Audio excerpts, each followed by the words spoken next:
Hello, comrades! Today I'll be reading The State and Revolution, the Marxist Theory of the State, and the Tasks of the Proletariat in the Revolution by Vladimir Lenin. And I'll be reading Chapter 1 today, and there'll be a playlist of the rest of the chapters.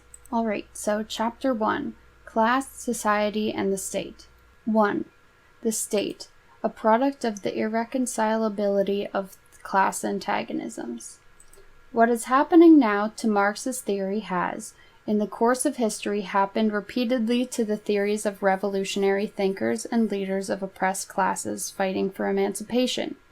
During the lifetime of great revolutionaries, the oppressing classes constantly hounded them, received their theories with the most savage malice, the most furious hatred, and the most unscrupulous campaigns of lies and slander.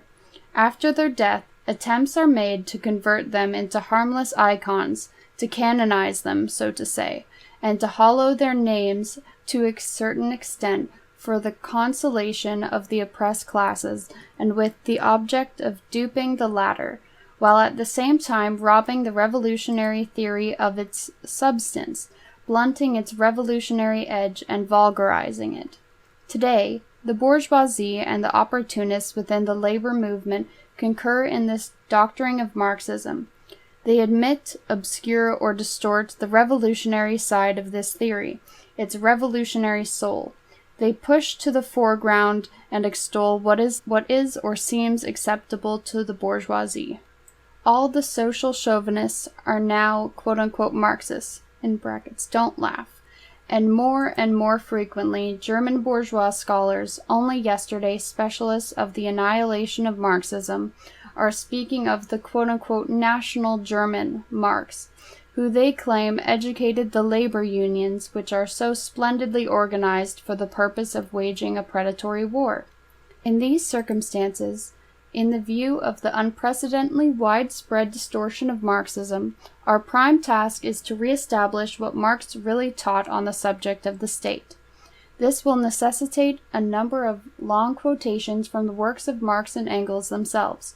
Of course, long quotations will render the text cumbersome and not help at all to make it popular reading, but we cannot possibly dispense with them all, or at any rate, all the most essential passages in the works of Marx and Engels on the subject of the state must by all means be quoted as fully as possible, so that the reader may form an independent opinion of the totality of the views of the founders of scientific socialism, and of the evolution of those views, and so that their distortion by the quote-unquote Trotskyism now prevailing may be documentarily provided and clearly demonstrated.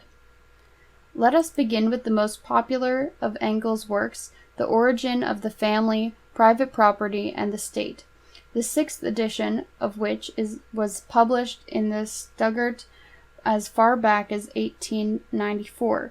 We have to translate the quotations from the German originals, as the Russian translations, while very numerous, are for the most part either incomplete or very unsatisfactory. Summing up his historical analysis, Engels says, "The state is therefore by no means a power forced on society from without. Just as little is it the reality of the ethical idea, the image and reality of reason, as Hegel maintains. Rather, it is a product of society at a certain stage of development. It is the admission that this society has become entangled in an inconsolable contradiction with itself that is split into irreconcilable antagonisms which it is powerless to dispel. But in order that these antagonisms, these classes with conflicting economic interests, might not consume themselves and society in fruitless struggle, it became necessary to have a power, seemingly stand above society, that would alleviate the conflict and keep it within the bounds of quote-unquote order. And this power, arisen out of society but placing itself above it, and alienating itself more and more from it, is the state." End quote. Page 177 to 78 in the 6th edition. This expresses with perfect clarity the basic idea of Marxism with regard to the historical role and the meaning of the state. The state is a product and manifestation of the irreconcilability of class antagonisms. The state arises where, when, and insofar as class antagonism objectively cannot be reconciled, and, conversely, the existence of the state proves that the class antagonisms are irreconcilable. It is on this most important and fundamental point that the distortion of Marxism, proceeding along two main lines, begins. On the one hand, the bourgeois, and particularly the petty bourgeois ideologists, compelled under the weight of indisputable historical facts to admit that the state only exists where there are class antagonisms and a class struggle, correct Marx in such a way to make it appear that the state is an organ for the reconciliation of classes. According to Marx, the state could neither have arisen nor maintained itself had it been possible to reconcile classes. From what the petty bourgeois and Philistine professors and publicists say, with quite frequent and benevolent references to Marx, it appears that the state does reconcile classes. According to Marx, the state is an organ of class rule, an organ for the oppression of one class by another. It is the creation of, quote, order, which legalizes and perpetuates this oppression by moderating the conflict between classes. In the opinion of the petty bourgeois politicians, however, order means the reconciliation of classes, and not the oppression of one class by another. To alleviate the conflict means reconciling classes and not depriving the oppressed class of definite means and methods of struggle to overthrow the oppressors.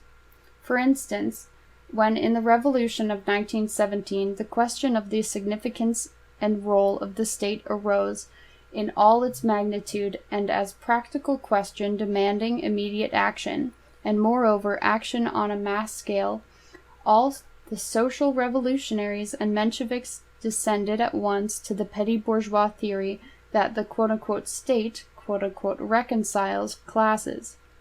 Innumerable resolutions and articles by politicians of both these parties are thoroughly saturated with this petty bourgeois and Philistine quote-unquote reconciliation theory, that the state is an organ of the rule of a definite class which cannot be reconciled with its antipode, the class opposite to it, is something the petty bourgeois Democrats will never be able to understand.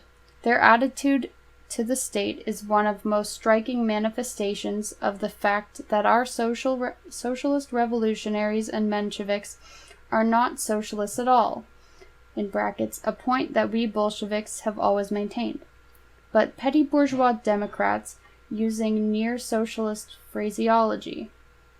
On the other hand, the quote-unquote Trotskyite distortion of Marxism is far more subtle. Quote-unquote theoretically, it is not denied that the state is an organ of class rule, or that class antagonisms are irreconcilable.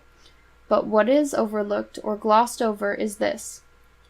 If the state is the product of the irreconcilability of class antagonisms, if it is a power standing above society and alienating itself more and more from it, it is clear that the liberation of the oppressed class is impossible not only without a violent revolution, but also without the destruction of the apparatus of state power which was created by the ruling class and which is the embodiment of this quote-unquote alienation.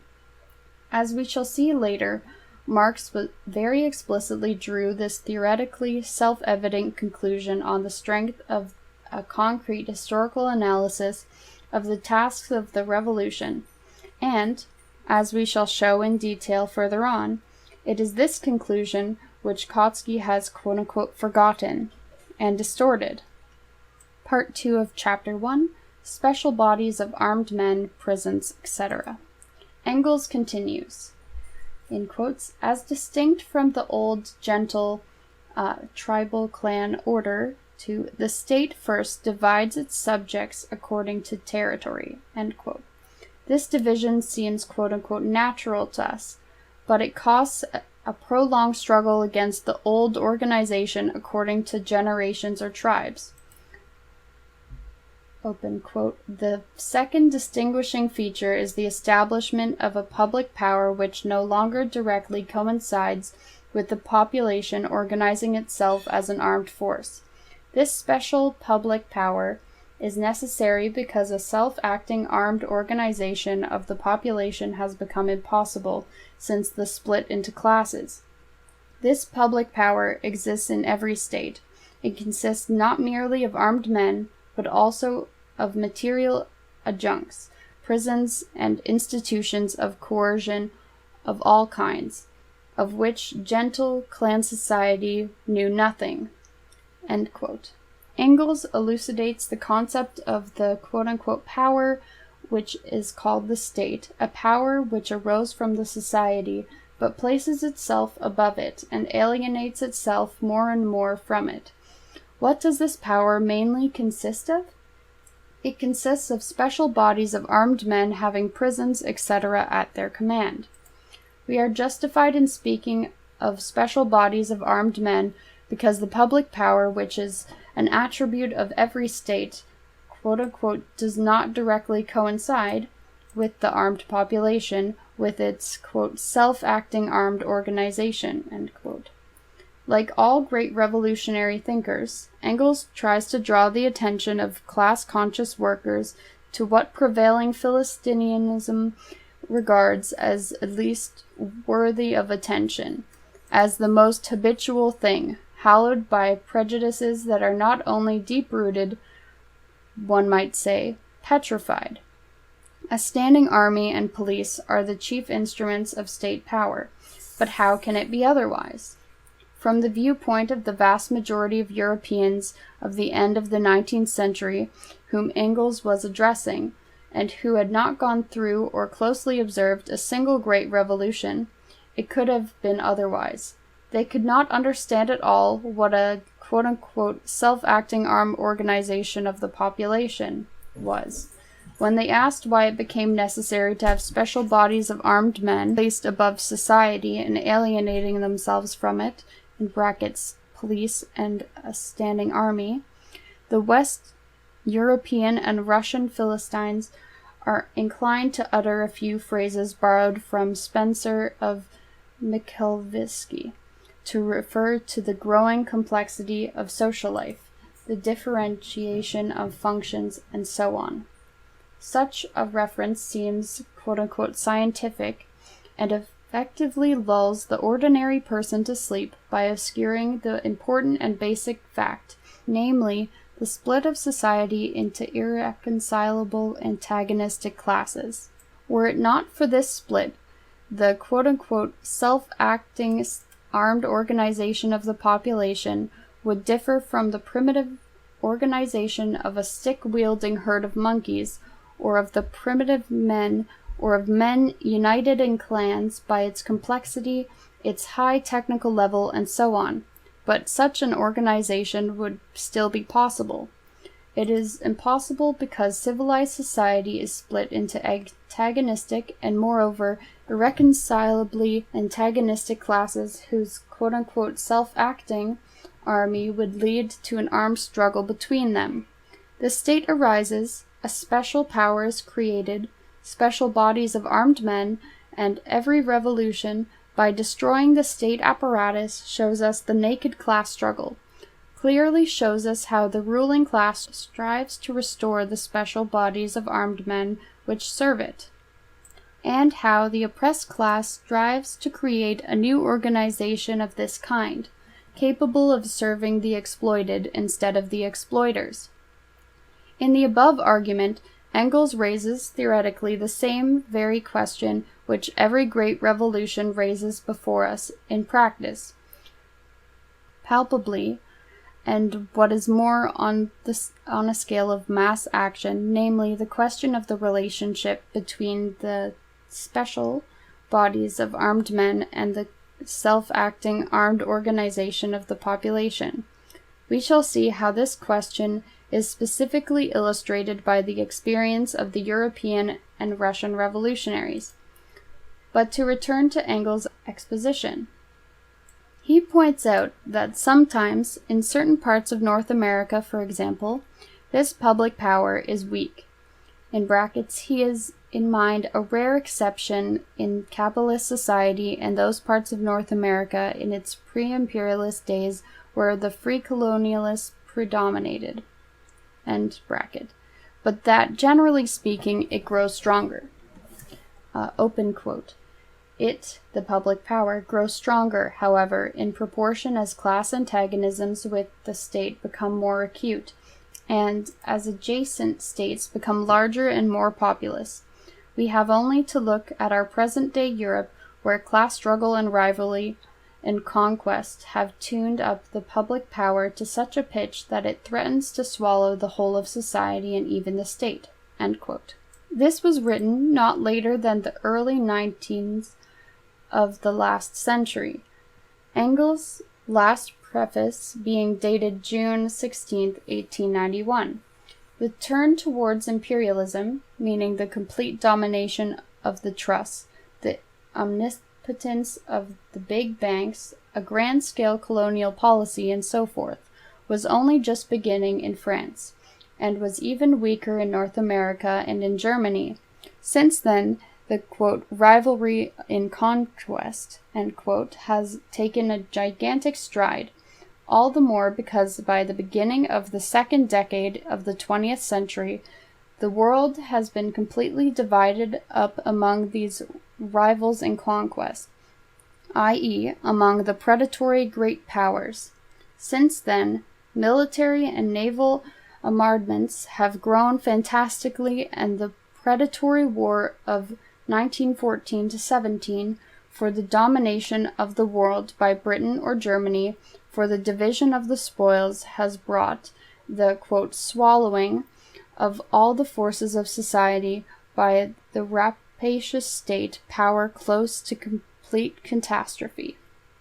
Engels could, as early as 1891, point to the rivalry in conquest as one of the most important distinguishing features of the foreign policy of the great powers, while the social chauvinist scoundrels have ever since 1914, when this rivalry many times intensified, gave rise to an imperialist war, been covering up the defense of the predatory interests of their own bourgeoisie with phrases about the defense of the fatherland, defense of the republic and revolution, etc. Part 3. The state, an instrument for the exploitation of the oppressed class. The maintenance of the special public power standing above the society requires taxes and state loans. Open quote. Having public power and the right to levy taxes, end quote, Engels writes, open quote, the officials now stand as organs of society above society. The free voluntary respect that was accorded to the organs of the gentle clan constitution does not satisfy them, even if they could gain it. End quote. Special laws are enacted proclaiming the sanctity and immunity of the officials. Quote, the shabbiest police servant, end quote, has more authority than the representative of the clan, but even the head of military power of a civilized state may well envy the elder of the clan of the, quote, unrestrained respect of society. The question of the privileged position of the officials as organs of state power is raised here.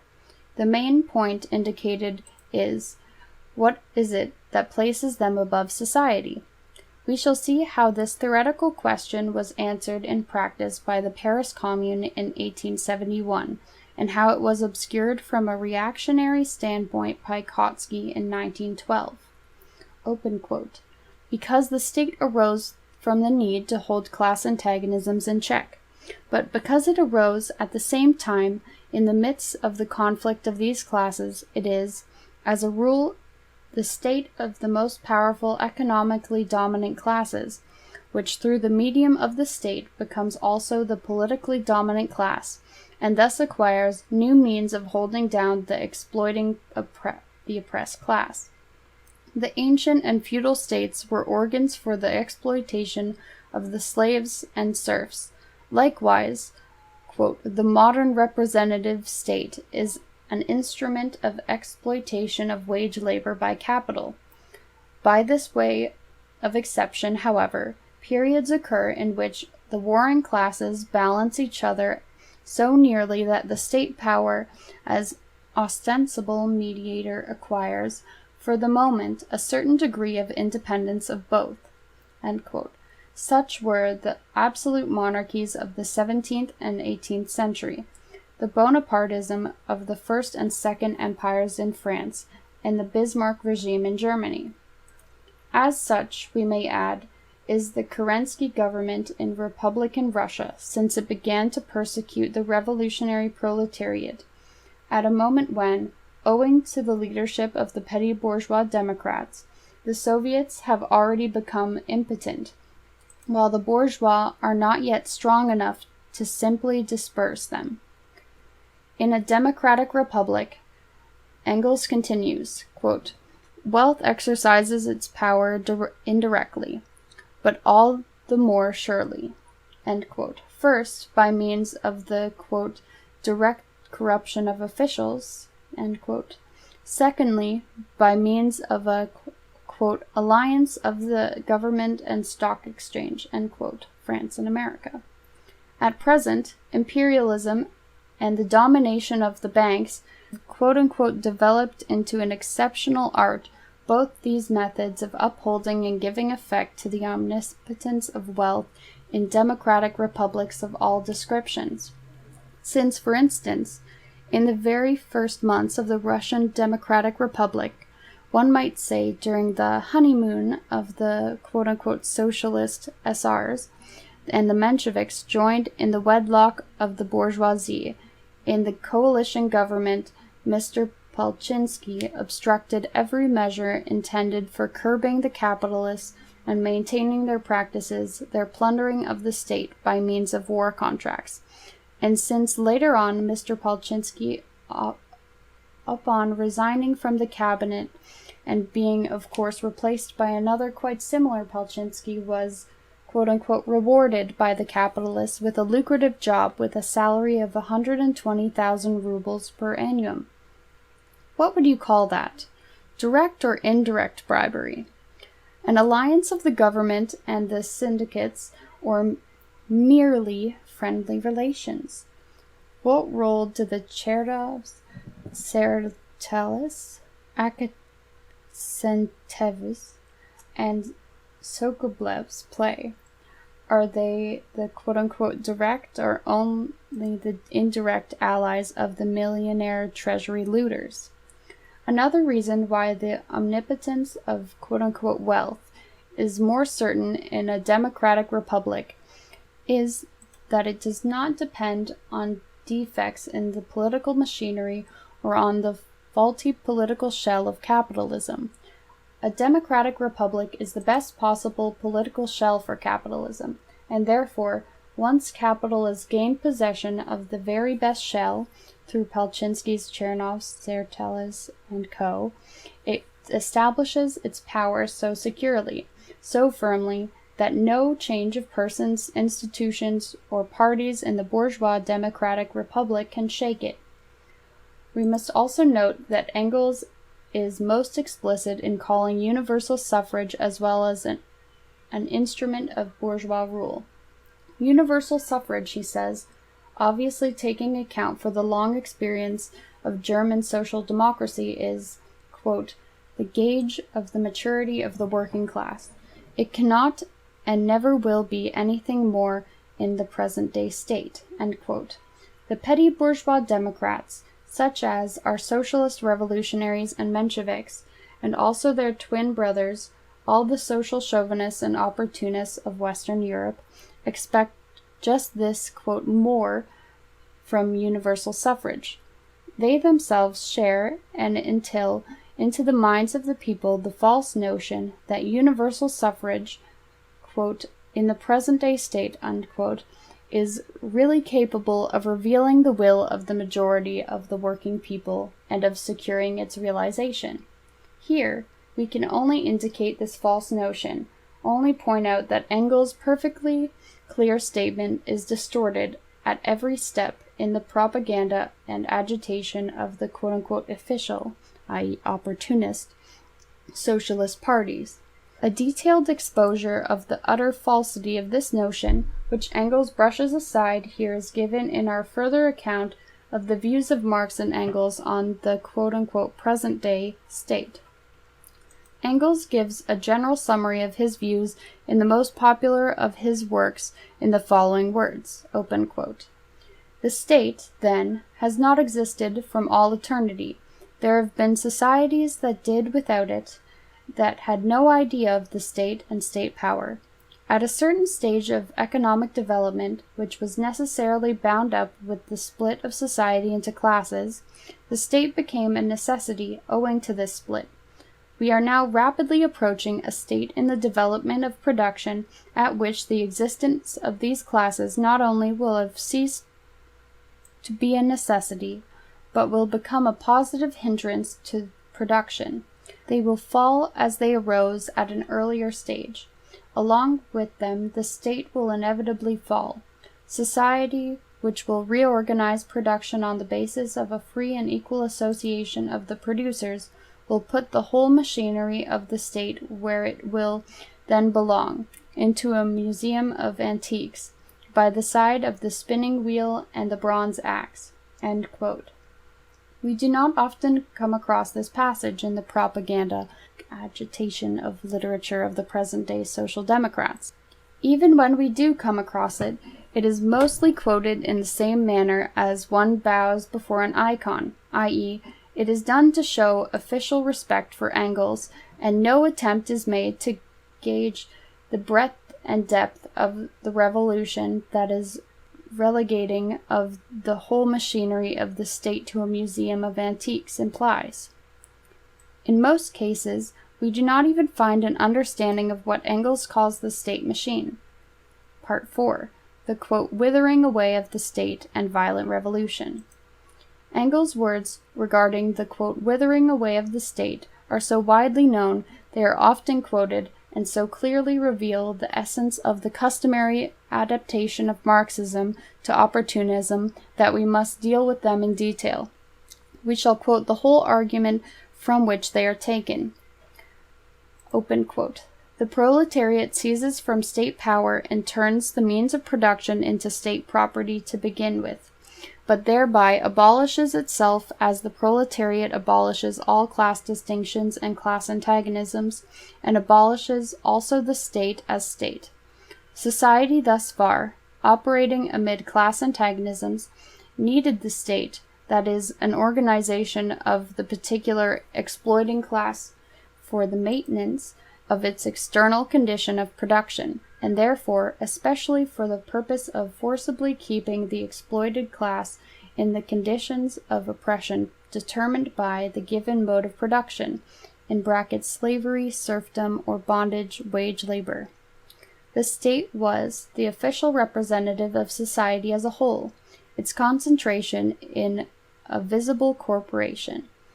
But it was this only insofar as it was the state of that class which itself represented, for its own time, society as a whole, in ancient times, the state of slave-owning citizens, in the Middle Ages, of feudal nobility, in our own time, of the bourgeoisie.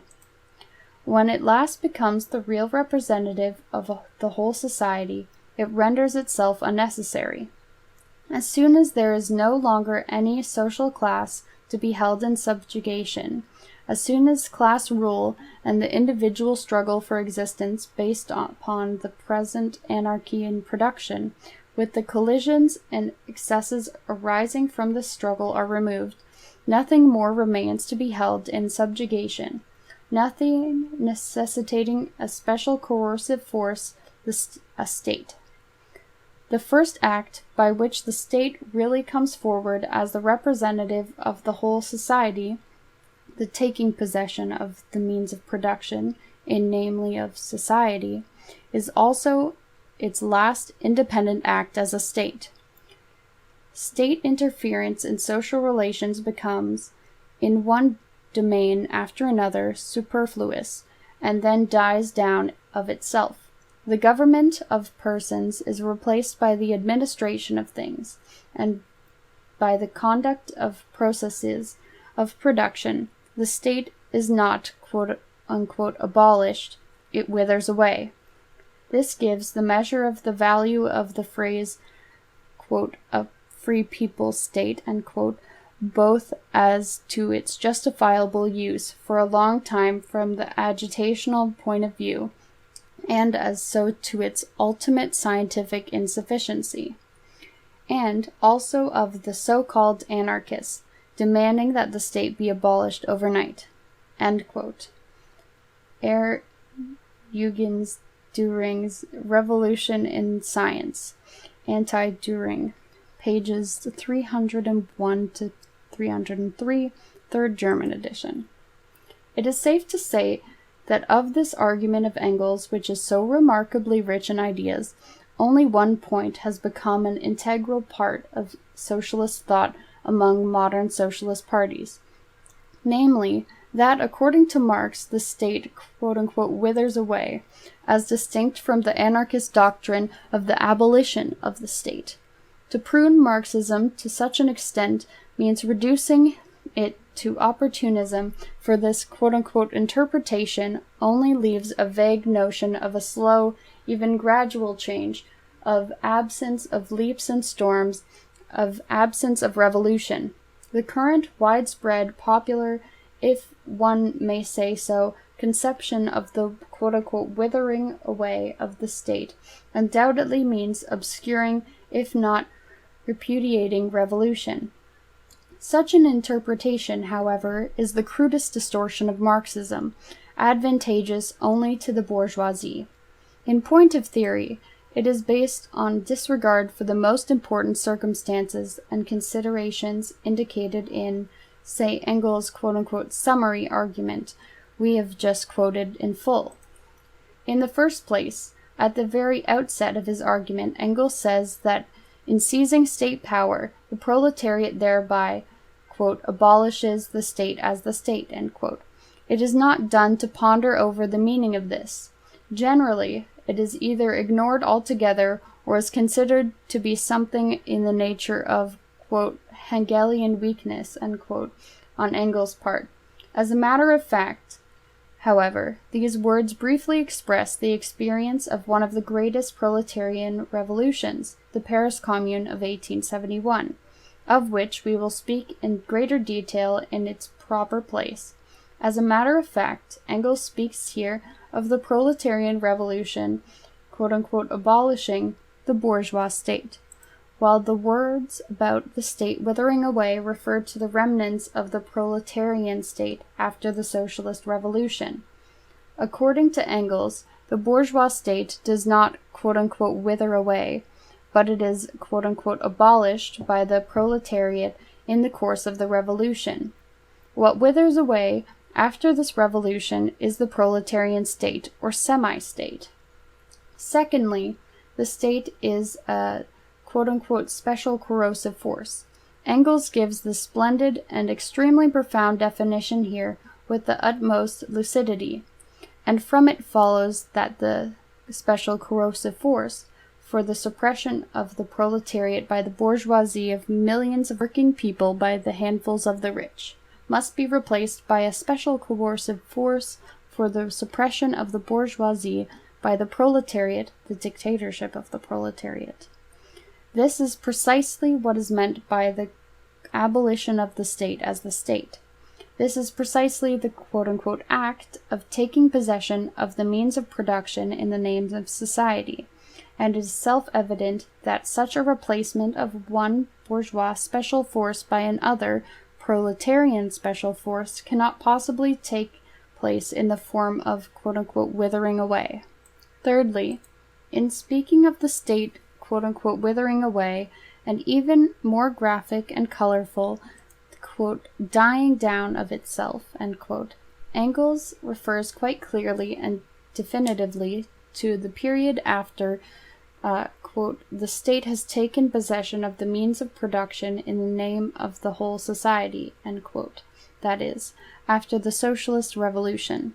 We all know that political form of the quote-unquote state at the time is the most complete democracy, but it never enters the head of any opportunists who shamelessly distort Marxism that Engels is consequently speaking here of democracy dying down of itself or withering away.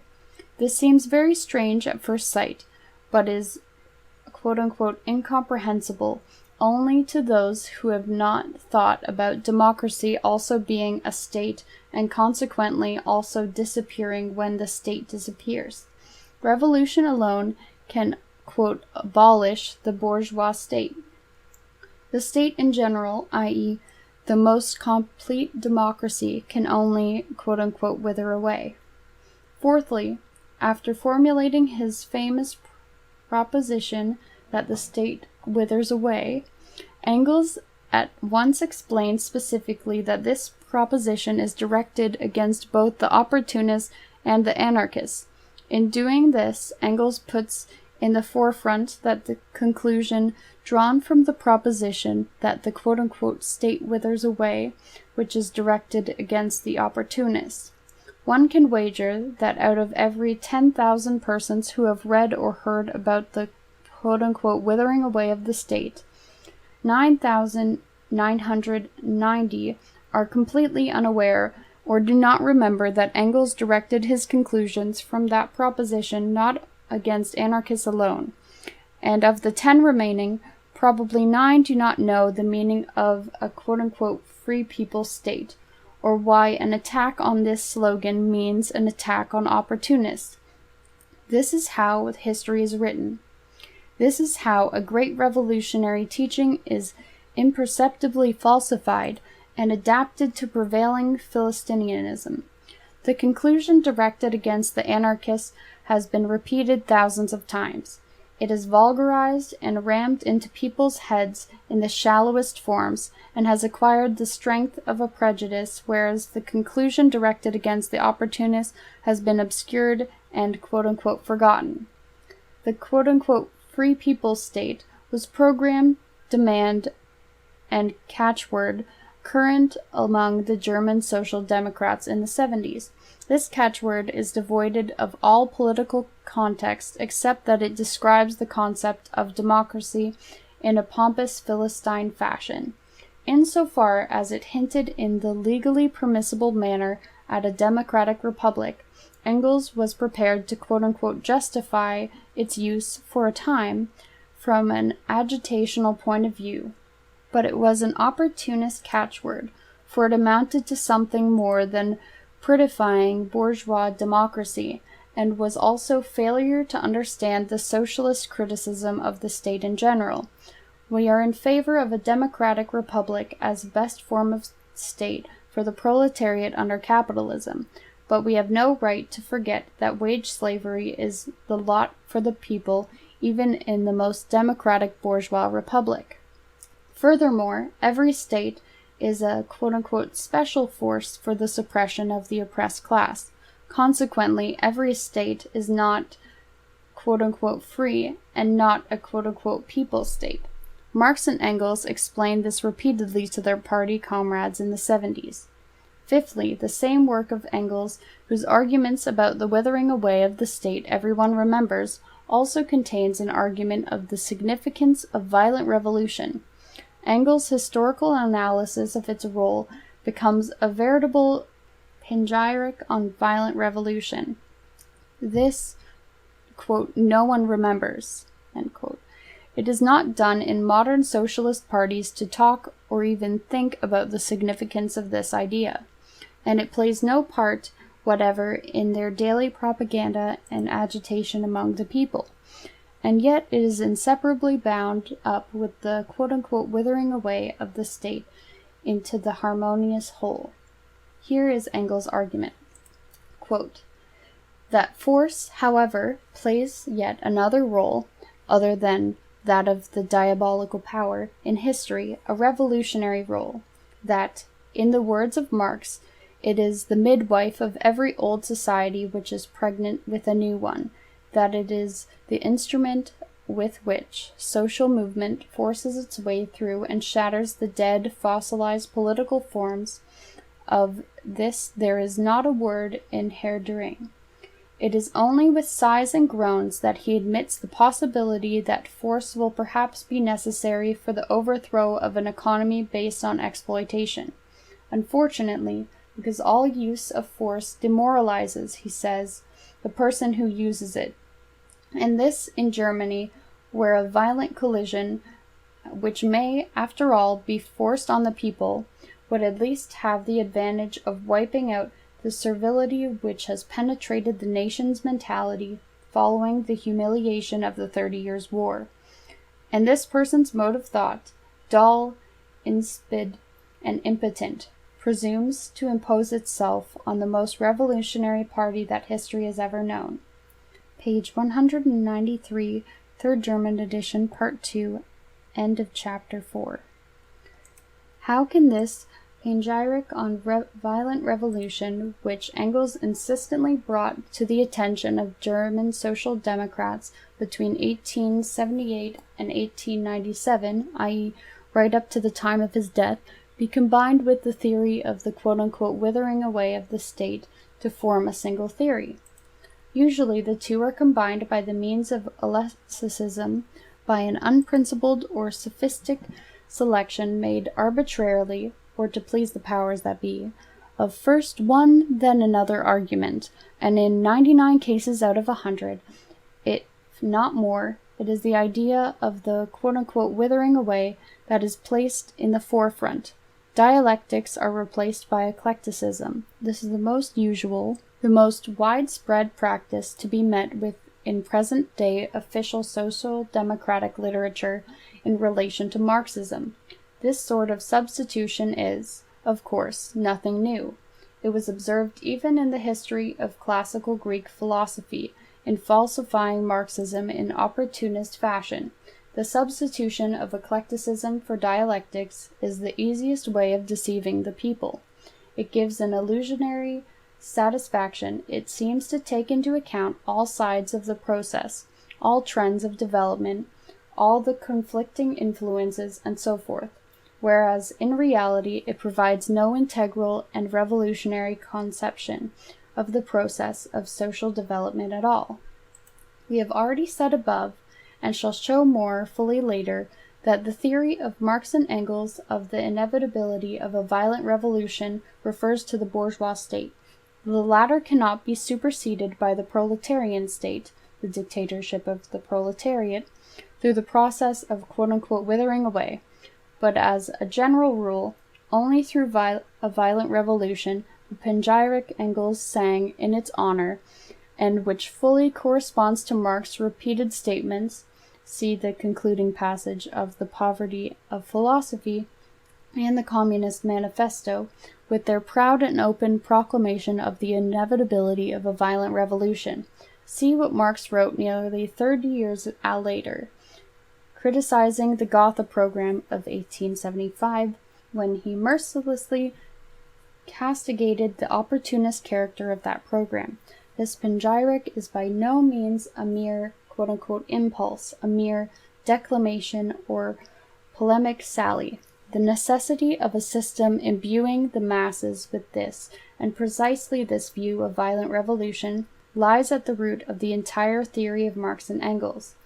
The betrayal of their theory by the now prevailing social chauvinist and Trotskyite trends itself strikingly in both these trends, ignoring such propaganda and agitation. The supersession of the bourgeois state by the proletarian state is impossible without a violent revolution.